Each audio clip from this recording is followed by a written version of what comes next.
সবাইকে শুভেচ্ছা। আমি নিউট্রিশনিস্ট সালমা আক্তার কণা। আজকে আমি আপনাদের সামনে ছোট ছোট 10টি টিপস নিয়ে হাজির হয়েছি, কিভাবে আপনারা আপনার অতিরিক্ত ক্ষুধা নিয়ন্ত্রণ করবেন এবং আপনার ওজনটাকে কমাবেন।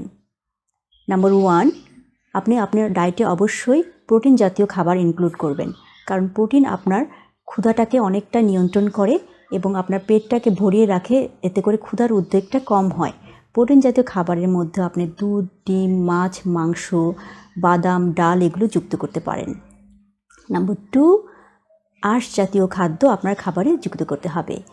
আঁশ জাতীয় খাবারের মধ্যে আপনার শাকসবজি, ফলমূল, এছাড়া লাল চালের ভাত, লাল আটার রুটিও খাদ্যে যুক্ত করতে পারেন। নাম্বার 3, খাবারটাকে আপনি একবারে বেশি না খেয়ে সারা দিনে খাবারটাকে 5 থেকে 6 ভাগে ভাগ করে অল্প অল্প করে খাবেন। এতে করে আপনার একেবারে অনেক ক্ষুধা লাগবে না, কারণ একেবারে অনেক বেশি ক্ষুধা লাগলে তাহলে আপনি অনেক বেশি খাবার খেয়ে ফেলবেন, অর্থাৎ কোনো বেলার খাবারকে স্কিপ করা যাবে না। নাম্বার 4, খাবার আগে আপনি অবশ্যই কিছু পানি খেয়ে ফেলবেন, অর্থাৎ 2 গ্লাস পানি যদি আপনি খাবার আগে খেয়ে ফেলেন তাহলে আপনার ক্ষুধাটা অনেকটাই নিয়ন্ত্রণে চলে আসবে। আপনি খাবারের পরিমাণটা কম খাবেন।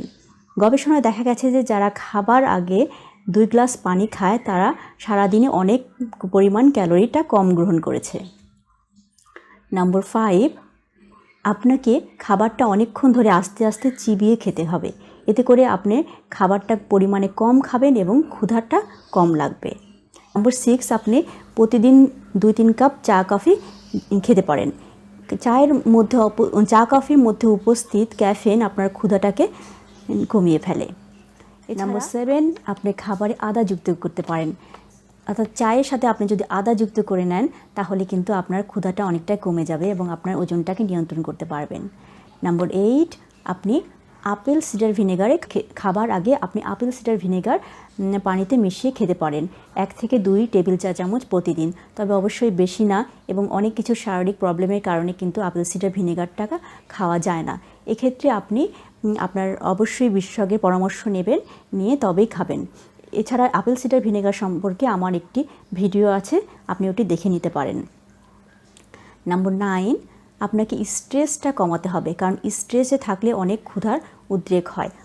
স্ট্রেস রিলিভ করতে পারলে আপনার ক্ষুধাটা অনেকটাই নিয়ন্ত্রণে চলে আসবে।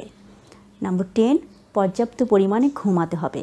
ঘুম কম হলে আপনার ক্ষুধা উদ্রেককারী হরমোনটা বেড়ে যায়, ফলে আপনি ক্ষুধাটাকে নিয়ন্ত্রণ করতে পারেন না। এই ছিল আমার আজকের ছোট ছোট কয়েকটা টিপস, কিভাবে আপনার ক্ষুধা নিয়ন্ত্রণ করবেন এবং ওজনটাকে কমিয়ে ফেলবেন।